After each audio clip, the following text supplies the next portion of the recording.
Eu sou a Lilian e hoje nós vamos falar de um assunto muito interessante. Nós vamos falar de heresias.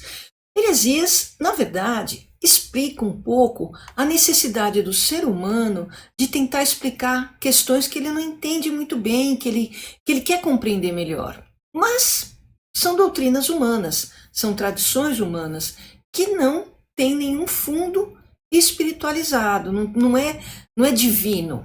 Então, ele vai contra, obviamente, as doutrinas da igreja cristã. Como eu estou no estudo da igreja, na sua fase de estruturação, eu hoje vou falar só de heresias daquela época. Mais tarde a gente vai falar da igreja medieval, da igreja moderna, da igreja contemporânea e as heresias que surgiram nestas épocas, tá bom? Então vamos começar com o básico. Heresia é uma palavra em grego que significa escolha, opção. E exatamente isso, fogem um pouco da doutrina e criam-se teorias para explicar e justificar. No começo da estruturação da igreja, existia muita dúvida sobre Cristo, tá? Então a questão cristológica era muito problemática. E aí surgiram teorias tentando explicar quem era o Cristo, né? Como é que eram essas questões. Então, vamos começar com a primeira e mais importante delas, que deu inclusive origem a tantas outras ao longo dos séculos, inclusive heresias contemporâneas. Então, o gnosticismo. Ele começa de um princípio de que nós já existimos num mundo sobrenatural. E por alguma razão, existia um Deus bom, um Deus mau, sendo que o Deus mau aprisionou essas almas neste corpo material e mandou aqui para a Terra numa forma de castigo. Então veja, é uma criação imperfeita. O Deus mau seria talvez o Antigo Testamento, aquele Deus vingativo, e o Deus bom seria o do Novo Testamento. Vocês percebem? É uma teoria. E diante disso, o Deus bom conseguiu interferir nesse castigo desses espíritos e colocou lá a centelha dele, que é uma centelha imortal. Portanto, veja, aqui ele mistura cultura judaica, tradição cristã, paganismo, aquelas filosofias helenísticas, para criar então essa teoria de como foi feito o mundo, por que aqui tudo é sofrimento e dor e imperfeição, e por que Deus interferiu, Deus bom interferiu, mas existia um Deus mau. Cristo, por exemplo, aqui, ele é visto como um mensageiro de Deus. Aliás, eu esqueci de mencionar que gnose é uma palavra grega que quer dizer conhecimento. Então, Cristo, ele era um mensageiro de Deus que tinha o conhecimento para a salvação e ele queria nos salvar. Essa é a visão que eles tinham de Cristo. Então veja, a gnose, ela diz o seguinte: para que essas almas voltem a seu estado sobrenatural, é preciso ter o conhecimento. E através de magia, né, e aí entra o esoterismo, a gente pode então adquirir este conhecimento e voltar ao nosso estado de pureza. Então é bem louco, né? Bem complicado o gnosticismo, mas ele tem coisas bem, para vocês terem uma ideia, eles acreditam na reencarnação, obviamente já existíamos e viemos para cá e vamos tentar voltar e vamos voltar de novo, mas também tem umas coisas meio loucas, do tipo, o matrimônio é visto como uma coisa ruim. Por quê? Porque perpetua almas aprisionadas. Então, foi tratado como uma heresia. A outra, que também surgiu lá no século IV, V, foi o arianismo. Então, Cristo, ele não era visto como um Deus, né? Seguindo esse gnosticismo, que era um mensageiro, Cristo era uma figura inferior a Deus. Então, Cristo falou, eu e o Pai somos um. Portanto, ele é consubstancial ao Pai. Então, não tem esse negócio de Cristo era uma figura criada, uma figura inferior. Nestorianismo, ele já coloca da seguinte forma: existiam em Cristo duas pessoas e duas naturezas. A pessoa humana e a pessoa divina, e a natureza humana e a natureza divina. O que é inconcebível, tá? Cristo, ele é a segunda pessoa da Santíssima Trindade que encarnou no seio de Maria e passou a ter a natureza humana também. Então ele tinha a natureza divina e a natureza humana. Mas como pessoa, ele é uma pessoa só. Senão, ele vira bipolar, né? Imagina, é impossível essa heresia. Monofisismo já coloca da seguinte forma: Deus é Deus. Jesus é uma pessoa só com uma natureza.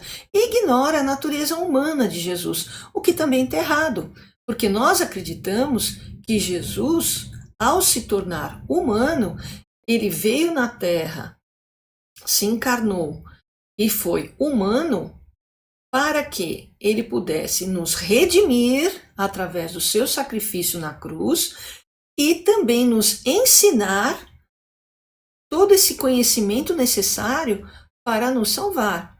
Então, ele não poderia ser só divino.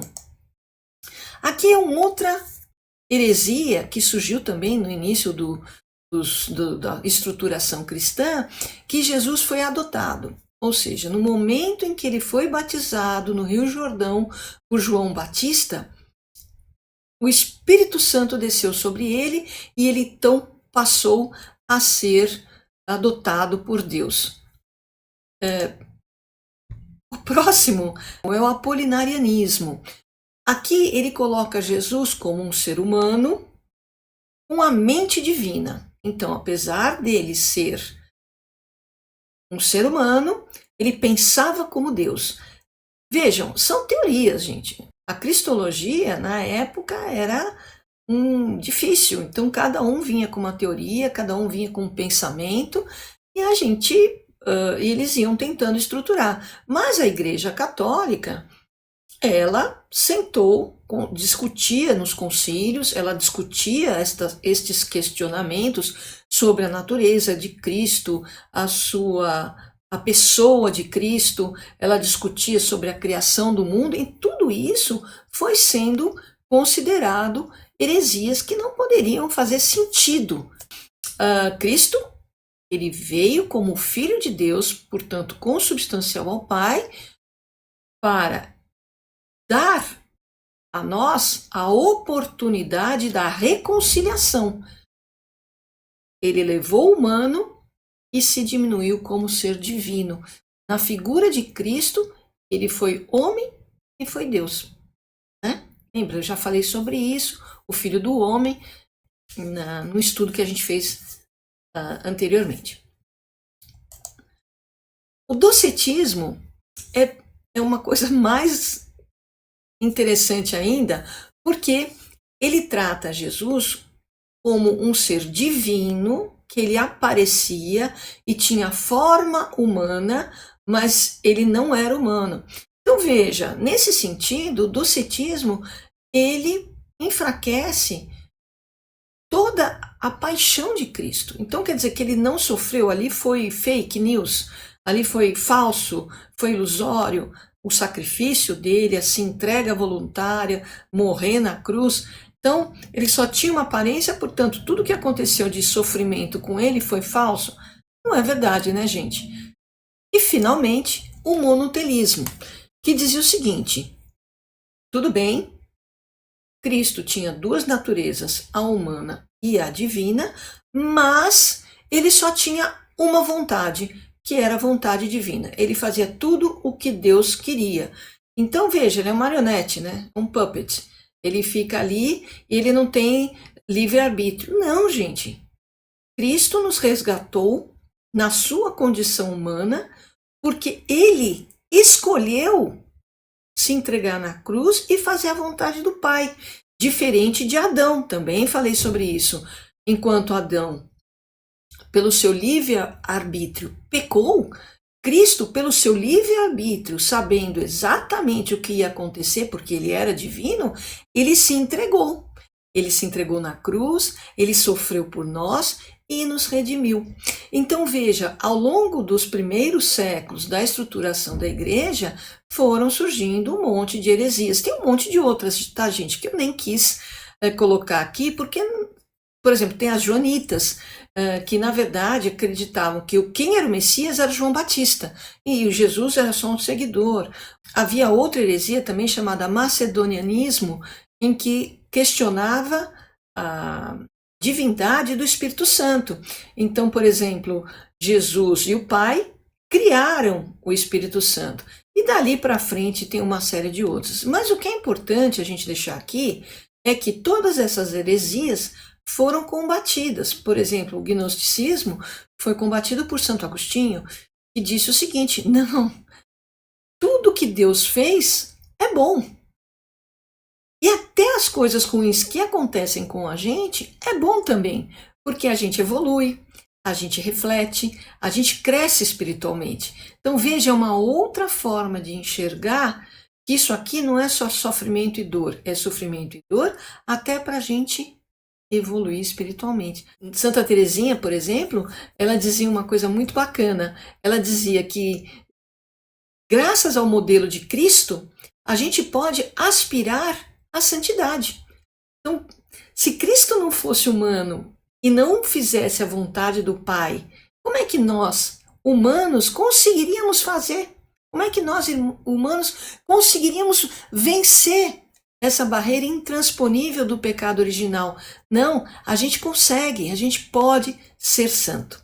Então era isso que eu queria colocar para vocês. No futuro eu vou fazer outras heresias que surgiram, até a gente chegar nos nossos tempos modernos, que também está cheio de heresia. Mas o importante é vocês entenderem isso.